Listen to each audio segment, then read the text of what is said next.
Hello, everybody. Welcome to Clash of the Correspondents. My name's James, and this week I'm joined by two of my correspondents ahead of game week 9, and two of the correspondents who probably were not expecting to come here after heavy weekend defeats. I saw Andy Martin there biting his lip. We'll introduce him first. FPL tactician Andy Martin, our Leeds United correspondent. How are you, Andy? I'm very well, James. Thanks. Yeah, pleased to be on again. Good man. Very welcome. Not in this situation, but yeah, I'm happy to be here. We'll get there. And we're also joined by Adam Pritchard at 3-5, who are Arsenal correspondent. How are you, Adam? Yeah, I'm not doing too bad. Perhaps less pleased to be on, but, you know, I'm sure we'll get through it. All right, fuck you too. In that case, I'll give you a moment's breather, Adam, where you get yourself comfortable. Andy. Yeah. Leeds. Not so much just the weekend at the moment, but are you happy with the start generally? I am happy generally. We have performed well. We've performed how I expected. And we're the new entertainers, aren't we, in this league? Everyone wants to watch us. I probably wouldn't argue that, to be honest. Go on. No, I was just going to say, yeah, new entertainers. We're attacking football. We're going at teams. It's what I like to watch. So, yeah, it's what I expected from Bielsa. He hasn't changed from last season. He's going at teams, and I like the way we're going.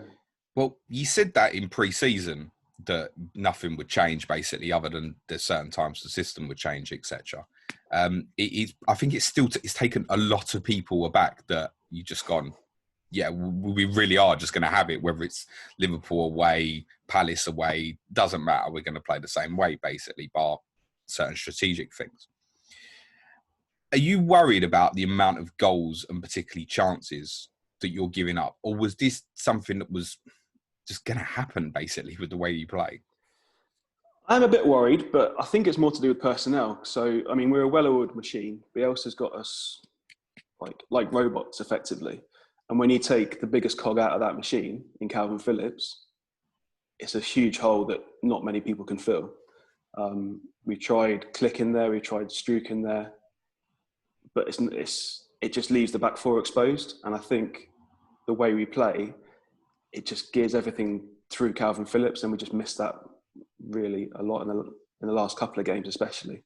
But 8 games in, and we've won. We've had the most possession in every game. We've played Man City and Liverpool, so it's good that we're competitive in every game. Even the last 2 games have perhaps been disappointing results. I think we've competed well in those 2 games, and it's just down to the personnel, missing Rodrigo, missing Calvin Phillips. I would say those are the main reasons that we perhaps not got the result in the last 2. I know we spoke about it a bit during correspondent week, but just remind the guy, why is Phillips so important? Because I think a lot of us would have looked at the first game was Villa away, wasn't it? Without Phillips. Yeah, without him. Struik obviously played there. Yeah. He was withdrawn after 20 odd minutes. It looked like he was potentially running the gauntlet of getting sent off. But then, like in the second half that night, he was magnificent. Yeah. So I think a lot of us thought, well, shape will still be similar. It will be okay. Why then have a side like Palace, who are bog standard really in terms of offence, why have they then managed to cause you so many problems at the weekend? I guess because we've gone to Palace and thinking we can overload the wide positions, get forward and really take them on, because we're thinking, we're better than Palace, we can take them. And it's a bit naive from us to think, right, their left side, they play quite high, Van Aanholt and Zaha, like you said, exploit that right-hand side and get at them. And it just leaves the back four exposed, and we just, they had the back four easy to get at, really. And that's what Phillips does so well, because he covers the ground that leaves the midfielders when they push forward. Phillips is the man to stay back, and he covers the ground protecting the back four, which I don't think anyone else in our squad can do. Was that 3 players in a wide position on the weekend? Because I asked for feedback, and a few people said to me, and I think quite rightly so, that it was just the case that it was a back 3. Ayling played right-sided centre-half, but he just kept getting drawn out so much that's how it felt, that you had 3 players on one side of the pitch. What was it? I mean, I heard you Monday night talk about that. Like, I thought that either we're trying to exploit their right-hand side and overload that right-hand side because they get pushed forward on that left side, or it's the fact that we were just covering them because they were attacking down the left, because that's their strongest point as well. So it was kind of like cancel each other out, but then Palace got the better of us down that side, and we didn't have the cover because we kept pushing forward. Adam, Sunday gone, and I don't just mean Sunday gone, I mean the one before that. You ended this big hoodoo of games away to big six teams without an away win. It's probably the most positive that Arsenal fans have felt in a long time. You went to Old Trafford, didn't just win, but thoroughly deserved to. What then happened on Sunday, mate, against Villa? I think it was down to a number of things. I think mainly in hindsight, using the same sort of system and the same lineup really was quite a significant error on Arteta's part. And I don't really feel too bad about saying that it was kind of his fault, if that makes sense. But it's a little bit difficult to properly analyse from my perspective, because it kind of felt so out of the blue. It was so far and away Arteta's worst result as Arsenal manager, in my opinion. And I just think in every single area of the pitch, we were second best. There were times, especially sort of midway through the second half, it's just like a complete lack of desire and hunger amongst some of the players. Like Aubameyang looked completely disinterested. He walked off straight down the tunnel at the end of the game. So yeah, Arteta's such a system-oriented manager, and that's why Willian features so prominently, and that's why I think El Neni's been given more trust this season, is because they're very much cogs in the machine. But if that machine isn't working, what's the point in putting the cogs in there? You may as well sort of try and build a new machine in this weird analogy, if that makes sense. So, I mean, because the one thing that I've kept saying before, obviously, the Villa game was that genuinely I was looking at you and I've been questioning kind of if you've actually become a very defensive side, because actually defensively, you've been pretty good prior to the Villa game. Even City away, all right, it wasn't a great game. You didn't give away many chances. Liverpool, yes, it happened. But otherwise, in the other games, you hadn't been giving up many chances. And then it just seemed to completely unravel on the counter-attack, particularly against Villa. Was it just a case that their directness in terms of running at you, obviously Grealish carrying the ball, Barkley carrying the ball, just came as, was it a shock or? Yeah, I think it's because Arteta is so focused on this structure, because even if you want to go back to his playing career, the Arsenal sides he played in were chaotic. And the Arsenal side he came into as a manager or as a head coach at the time, so chaotic that he thought his first priority, and rightly so, is to impose this rigid structure. And the easiest thing to impose a structure on is defence. So he's built his managerial career around structuring the defence really solidly. And I think he's finding it quite difficult to move away from that, to be honest.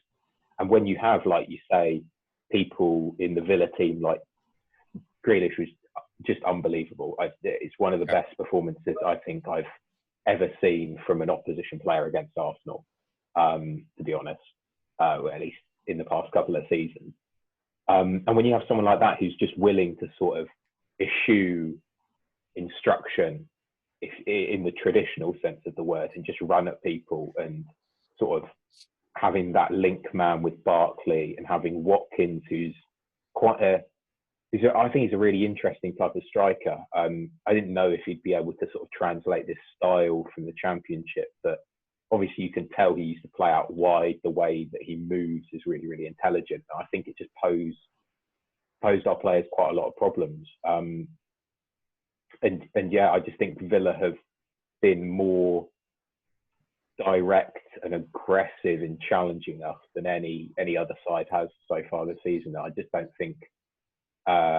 think the players were up to it, and I don't really know if the system was up to it either.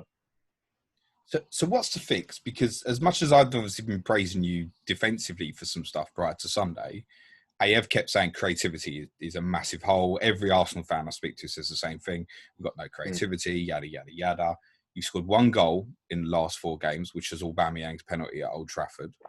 So what's the fix in terms of creativity? Because there's a lot of people, and I already know what your response is going to be to this, which is he isn't going to play for the club again. But there's a lot of people on the outside are just going to look at it and go, and I know, they're just going to go, oh, Ozil's the fix, isn't he? On the Özil thing, 'cause no, he's not the fix. I think, and I can understand why people think, or people who don't watch Arsenal or don't really read much into Arsenal think he's the fix, because it makes sense. You have a creative number 10, a side that lacks creativity. 2 and 2 together must equal 4. Not only has there been so much going on behind the scenes that would be a podcast in of itself, that means he can't play again for the club, but he's not a modern enough player.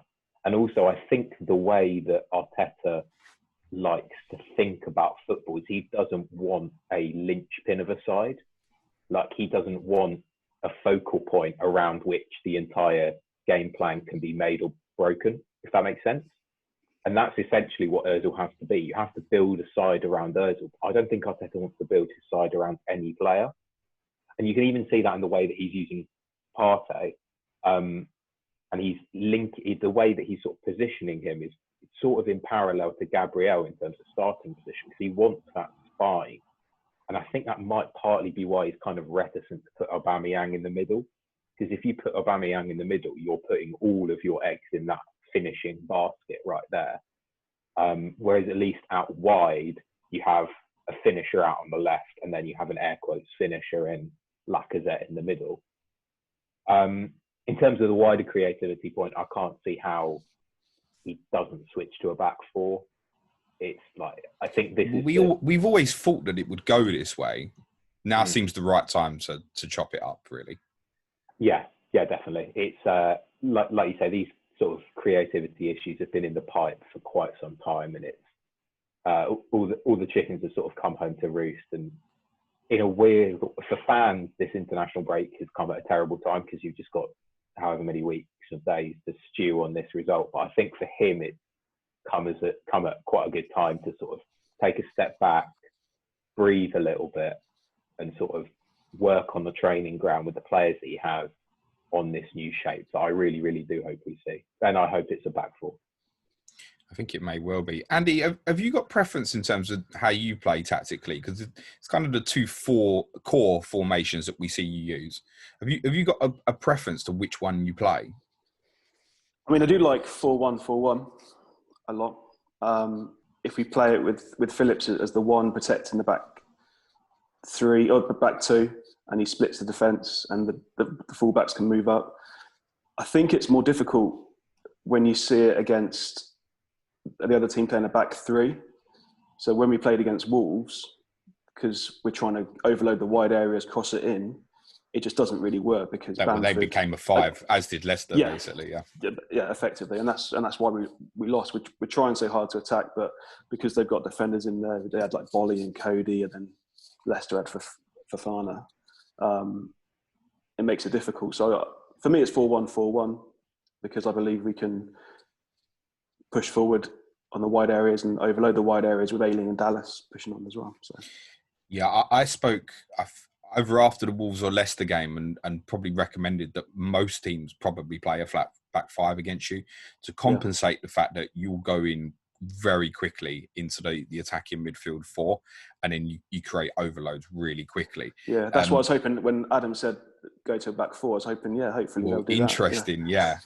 Because it really could be the worst week for Arsenal to do that, in terms of, we saw it game week 1 against Liverpool, in terms of how high the starting position of that midfield 4 in front of Phillips start. That it's just right fire. And we're not talking long ball football in any way here. We're saying let's get the ball into them quickly or into wide areas and create overloads. Yeah. So I know what you're saying about Arsenal going to a back 4 could be the worst thing they do, because suddenly they could find themselves in a position where they're overloaded really quickly and being outnumbered defensively. Yeah, and the good thing is this morning as well, I heard that Phillips could be back for Arsenal. I was worried it wasn't going to be like end of November, but he might have a pain injection and hopefully be back for Arsenal. So let's hope the game isn't a pain injection for me. But yeah, I know. I think what you say there is definitely right. Like, if you switch to a back 4, I could see how it could be quite dangerous for us. But at the same time, I think Arsenal need to start, because we've been really, really good. I think overall Arteta has been amazingly positive on the club, obviously. But I think our strength has been as a reactive force. We've been quite pragmatic in terms of we haven't sought to impose ourselves on too many games. Like, our best results have been against Liverpool, against City, against United. And they're games where we played the back five. We've sort of sat back and primarily we put our defensive foot forward, if that makes sense. But I think this is the next sort of phase of Arteta's management, and in that sense, Arsenal needs to be to start impose ourselves more on games in an attacking sense. Yeah, and I really want to see Tierney left back as well, because I don't think he's suited to that left-sided centre back position as much as he would be as a fullback, because he can get up and down really well. Yeah, definitely. No, it's something I sort of thought in pre-season when I had hoped we would start the season with a back four, is how impressive Tierney looked in, I know it's only Europa League and it was under Emery, but when he was playing left back, he was putting in really, really, really good crosses. And his link up Martinelli was something that I was hoping we'd be able to see at some point this season. So yeah, I think he's definitely a much better left back than he is a left centre back for sure. Yeah. Are all your good players left-sided, Adam? I think in terms of Saka, it tends to be where Maitland-Niles looks best. Aubameyang obviously plays that side. Did I mention Saka? If I didn't, I should have. Yeah, that kid's amazing. I love that guy so much. Yeah, listen, to be honest, everybody enjoys watching him. And from an FPL perspective, I think a lot of people are quite frustrated he doesn't play regularly. Otherwise, a lot of us would consider him, right? Because his numbers around about that value area are really good. Or at least they were the last time I looked anyway. You've had this thing tactically where in some games it's actually been quite difficult to tell if you are playing a back four or a back three, and a lot of that time that's because of kind of the midfield positioning that Saka has been picking up, where he goes inside. It happened in the first game against Fulham. I think it might have been Maitland-Niles played that game left wing back, where his position to the eye when you were in possession was basically left-sided central midfield, but without the ball it was left back. And you, Andy, have obviously done similar things as well. It really stood out massively in the Sheffield United game for me with Dallas, where everywhere, unbelievable. Like, I'd never seen a left back play like that before. Where it was okay on the ball, just go wherever you want. Basically, you had that one effort, didn't he? We went around the goalkeeper in the second half. Was basically playing centre forward. But then without the ball seemed to become more conventional formation, and Harrison on the outside was very aware of what his tactical duties were, depending on where Dallas was. In both cases here, with both your managers, if I can ask you first, Andy, is there sometimes a little bit of overthinking in some of the things that you do?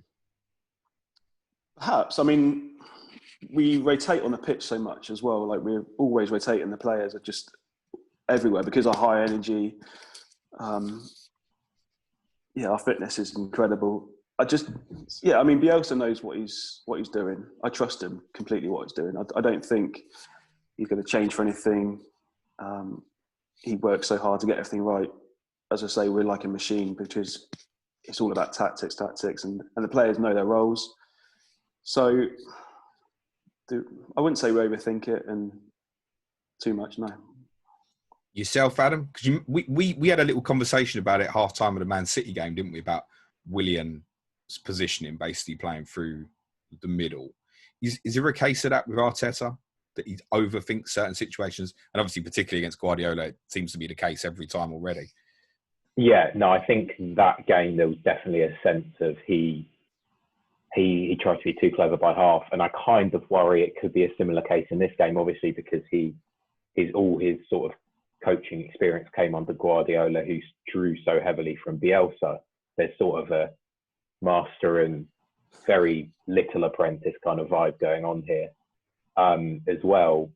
Yeah, I think it's again, we just go back to the sort of structure point, and it probably feels like I'm just banging the same drum over it again. I think Arteta has this game plan, and he's so determined to stick to it that if he's overthought that game plan in the build-up to the match, then he's kind of a little bit wary of adding in adding in these sort of throw of the dice type players, which is why I think we've seen Pepe's minutes more limited than certainly I would have expected, and certainly I would like. Is it time to throw him in, Pepe, and just get on with it now? Yeah, definitely. I tweeted something before the Aston Villa game about how I don't think I've ever seen a fan base turn so quickly on a player as everyone seems to on Willian. And what I'm about to say is going to kind of go against that, because I do think he's been quite bad. He's not passing forwards like at all. All his passes are going backwards. And I don't think we need a structure player on that right side, because that's what Willian is. And when he came into the club, a lot of Arsenal fans, myself included, were thinking, okay, he's someone who will play in the middle. He'll play centrally, maybe deeper in a midfield three or more advanced as a number 10, and provide creativity in that central area, but also bring a really good sense of structure. And that was something I could kind of get on board with. But when he's playing out wide on the right, he's just providing that structure. He's not getting the ball enough to really be able to add much sort of progressive passing. And then essentially you've got all your three forwards and there's no creativity there at all. So essentially our most creative player, in fact, probably our most creative player this season has been Bellerin by quite some way. And when your attacking output is reliant on your right back, who's on the opposite wing from your best player, it's not really a recipe for success. Willian at 10 is an interesting idea, actually. Then you can go sort of the idea, for example, a 4-2-3-1, Pepe right, Saka left, Willian 10, and get the forward who's not having any efforts on goal up front, mate. Yeah, no, definitely. Aubameyang through the middle. Is that obvious, or because to many of us it is? It's one of those things that's almost so obvious you wonder if you're being too simplistic. A little bit about it. And there is a certain extent to that, because what Lacazette provides centrally, again, is that structure. He provides a link play, that sort of 9.5 style role where he's able to drop deep and link midfield. But then when you've got no one running in beyond him, what's the point in him dropping deep and linking in midfield? And that's what I think Willian would be able to provide if he was moved centrally. He'd give that connectivity between Partey and whoever is partnering him in the deep midfield position to a striker. And Arteta addressed this in his post-match after Aston Villa. He said something along the lines of, we need to get Aubameyang into the areas where he is more dangerous. So he clearly recognises that whatever he's doing at the moment with Aubameyang and with the attack in general isn't working. He's also said in the past, we need to be a side that scores 80 to 90 goals a season in order to get top four. And I don't need to tell either of you or anyone listening that is not going to happen if we keep playing the way we are at the moment. The way he keeps playing at the moment, the numbers suggest he won't even get anywhere near double figures for goals, mate. And it's got to be alarming when you've got what many of us think is one of the best forwards around, right? I just think you've got to get the best out of him. Talking of forwards and getting the best out of him, Andy, you know this is coming, didn't you, mate? Yeah, I did, yeah. Pre-Villa, Patrick Bamford. It's rubbish, wasn't he? Sell him. Get rid of him. I think I just need to get last season's bias out of my head a lot more and a lot quicker, because he has been clinical. He has finished well. And you saw it on Saturday as well against Palace. 2 brilliant finishes, right? 2 great finishes. Yeah. For me, I still think he's not that quick, so he can't really stretch defences. But if you're finishing chances, and he's finishing chances, so he's above his XG this season,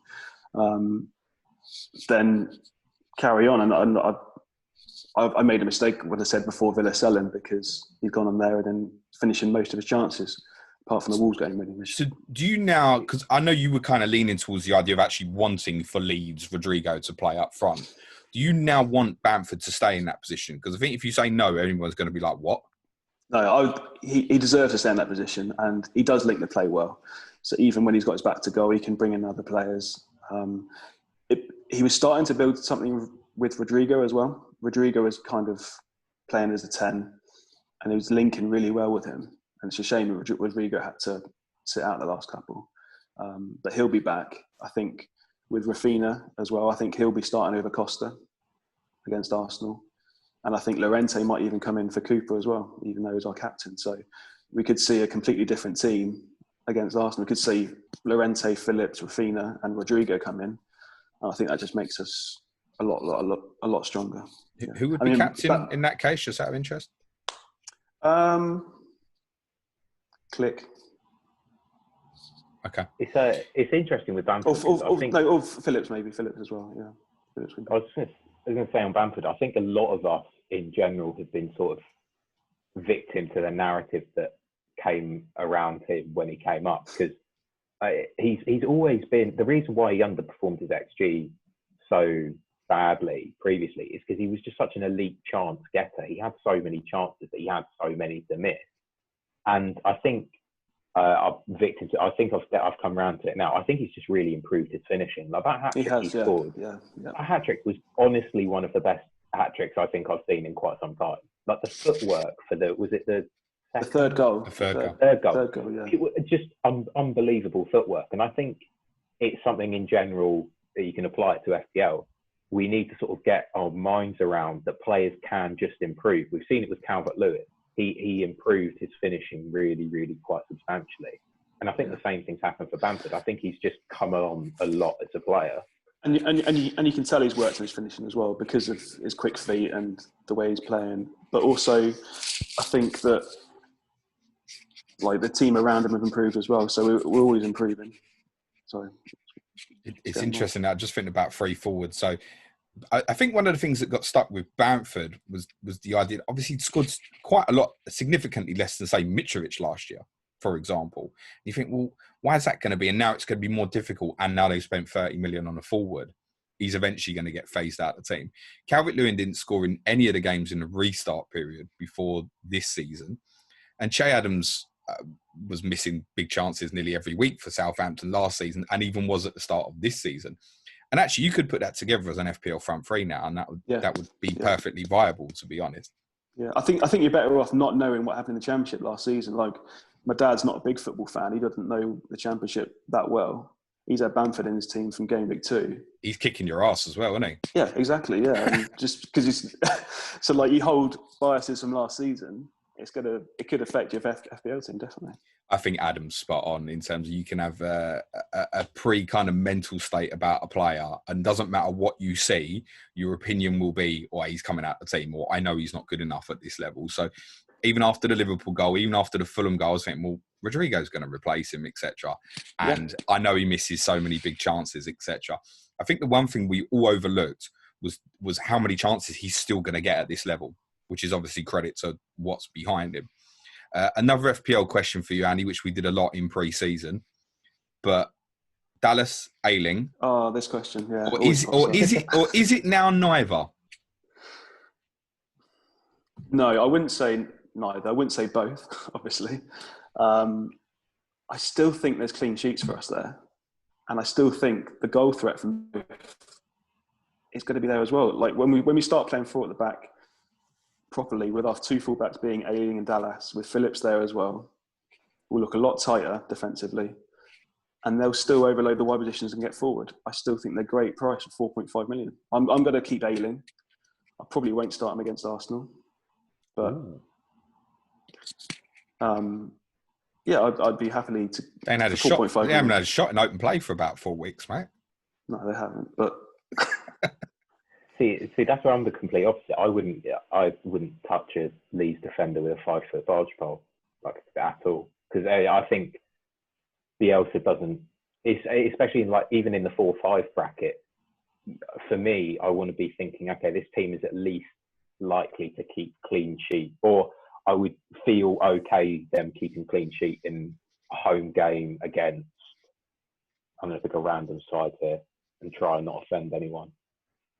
Which fan base do you have the least listeners from, James? West Brom. Burnley. It's not Arsenal, actually. You all seem to love it for some reason. Oh, God. Show like sort of punishment, I guess. But I would say Phillips makes such a big difference. I think you'll see it when he comes back in. We've conceded 4 goals last 2 games. I think they've been a lot tighter than 4-1. But when Phillips comes in, it's a different story because he just covers and intercepts so well. Did Phillips play in the Fulham game? Out of interest. He must have.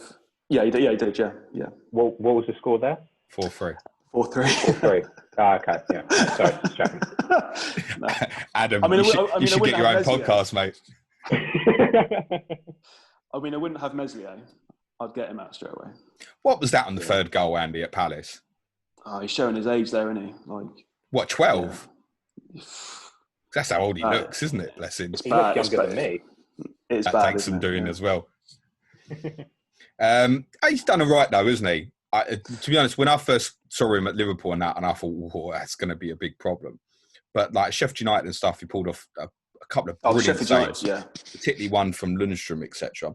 World-class saves. I feel defensively with both of your clubs, actually, that there'll be some clean sheets when you don't expect them. I actually think for Arsenal, exactly what you're saying, Adam, in terms of Arteta's obsessiveness at the moment in terms of structure, that he may well have a very good plan for Leeds, actually, whether that be a back four or a flat back five, possibly even. And I think for yourself, Andy, in some of the bigger games, it's just going to shock people. Like Liverpool were stunned game week 1, I think, with what is this? 5 people up front, basically, from goal kicks and stuff. Like, what is this? How do you suddenly defend this? And I think that's going to shock some other teams. Obviously, the more games you play, the more people are going to watch you, the more people are going to get used to it. But I think I think tempo, when you play some of the bigger sides, is going to be a really big issue for, say, the so-called Big Six or Leicester's, Wolves, Everton's. I think Leicester Wolves have got it spot on in terms of the countering it with a flat 5. That is the best way to stop you. And you mentioned this, Adam, in pre-season to us, because Leeds do the same in terms of basically open play set pieces, right? And we spoke about that one, the Charity Shield goal for Aubameyang, then the same goal at Fulham, basically. And I don't think you've worked that situation once since. And that's what I'm saying. People get used to going, right, Arsenal want to try and draw people on structurally from the start. What are we going to do to counter that? And people come up with new ideas. I actually think that it's some of the harder games where both of you might perform particularly well this year. Tottenham and Arsenal in 3 or 4 weeks, Adam, will either be 0-0 or 4-4, the usual, mate. I suspect this year it'll be closer to 0-0, to be honest. Yeah, I have a feeling that's going to be quite a dull game, to be honest. I don't really want to think about it because the thought of Gareth Bale scoring a winner for a Jose Mourinho Tottenham side against Arsenal, it's just too much for 9:30 on Wednesday morning. Imagine trying to tell me that narrative 18 months ago. Oh, no. What are you on, mate? But thanks for describing what I'd obviously love to see in a few weeks. Aubameyang FPL, Adam. I guess Gabriel Bellerin would perhaps be a discussion defensively if you want to look. There's a lot of people mentioning Bellerin's name a couple of weeks ago. I think you would go Bellerin, would you, if you were going a defensive one? I in fact have him in my side. I've had him. I think now 3 weeks. 3 weeks I've had him. I played him in the Leicester game. He got 1 point. You left him on the bench United at Man United, game. He got like 12 points, and I obviously played him this week. So, so maybe don't follow my advice there. But no, I still think he's a very good option. Like I said, I think he's been our most creative player so far this season. And I do think we've improved defensively.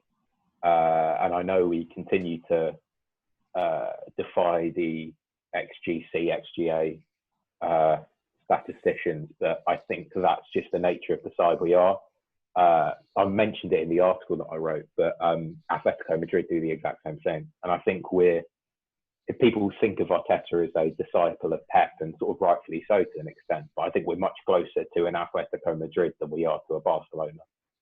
Yeah, I think if you play like Leicester did against Leeds, if you set up the same way and just cut all the channels and cut all the passing and counter, I think you'll beat us. But depends if Arteta goes that way. Yeah, it's annoying because I think that's probably the best way to do it, but it's also not really what I want to see. Like, it feels like now would be a really good time to sort of move away from this structure that we've had for so long.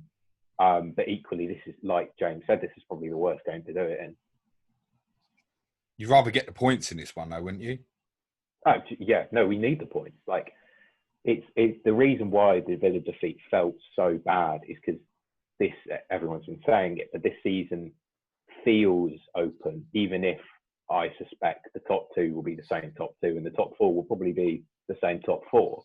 But the fact that it feels so open at this stage, Arsenal should be targeting top four in the current sort of circumstances. And the fact that we look so far, certainly based off the last performance, we look so far off it.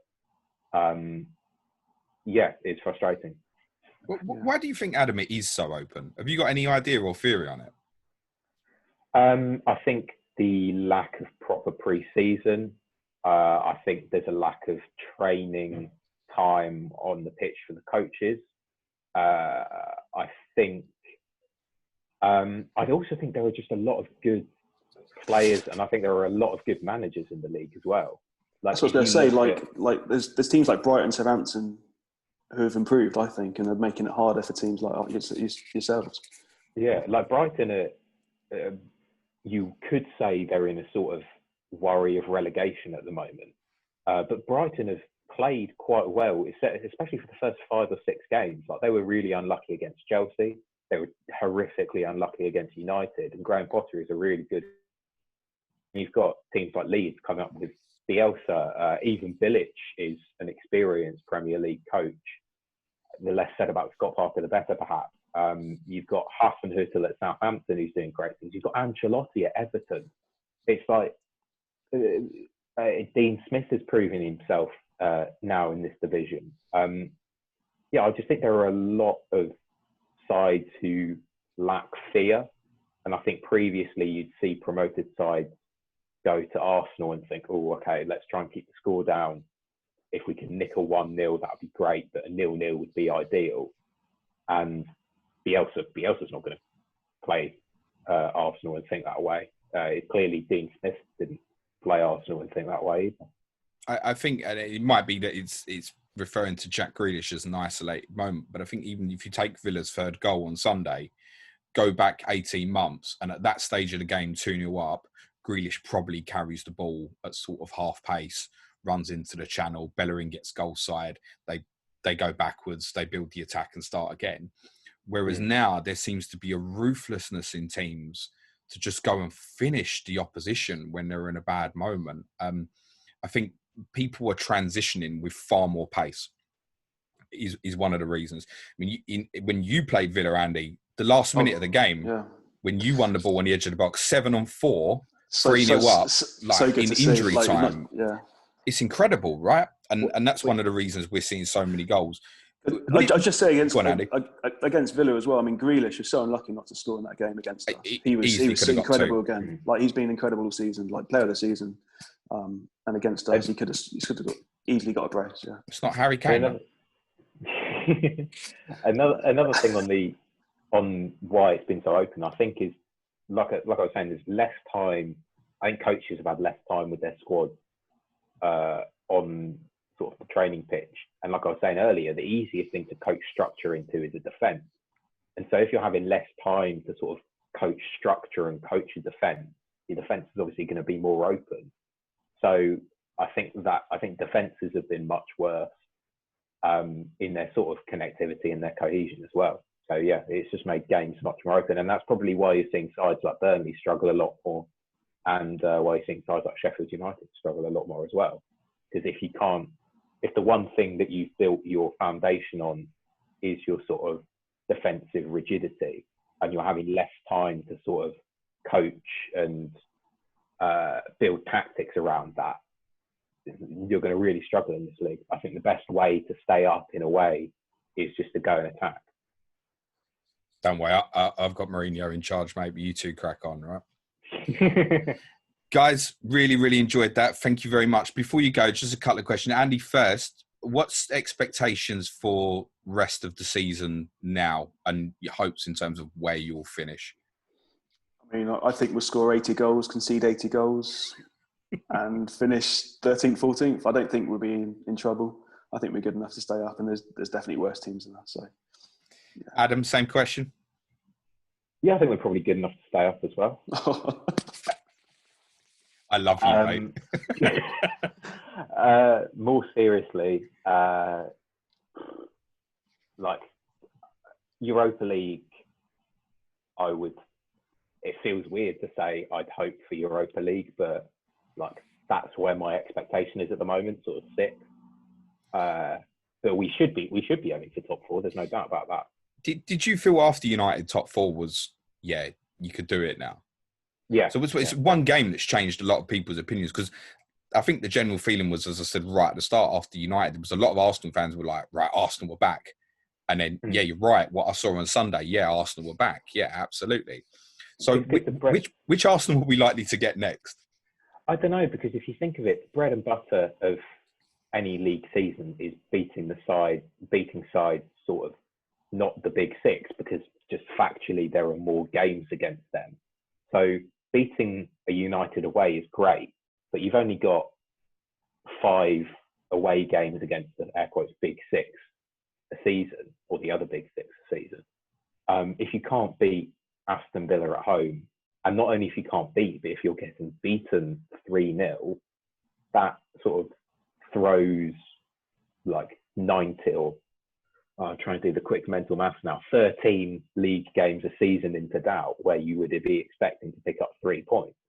So that fundamentally changes the expectation. And you were talking about it on Monday, I think, James, about 2 points a game kind of mantra. Yeah, I mean, if you hit that target, you'll finish top 4. That goes for anybody. Do you think priority will come to be Europa League come like February time? Could do. For both Tottenham and Arsenal could do. Well, I think it would depend on both league situations. Like if Mourinho is even within a point of the top 4, I think he'll completely sack off the Europa League. Well, not completely sack off Harry Kane, he'll still play every minute. But I don't think he'll put as much emphasis on it. But I think if Arsenal are sort of 8th come February, I think, yeah, the league probably takes a back seat. Interesting.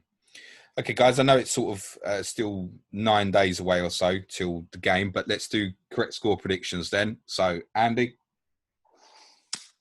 Optimistic, I'm going to go for a 2-1 win. Adam?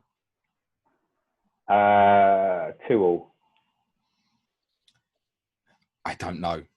It's the honest. I mean, it really could be. If you think that Leeds beat Villa 3-0, Villa beat you 3-0, it would be sod's law, Adam, if you went to Elland Road and won 3-0 and completed the circle of life, basically, wouldn't it? And to be honest, if Arsenal scored early in the game, that wouldn't overly surprise me if that's what ended up happening, where you could just sit off, play with a 5, and then utilise Aubameyang properly on the counter-attack. It wouldn't overly surprise me if you scored early. I don't think anyone would equally be surprised if Leeds won 3-0. Yeah. Yeah, it's possible. That wouldn't be a shock.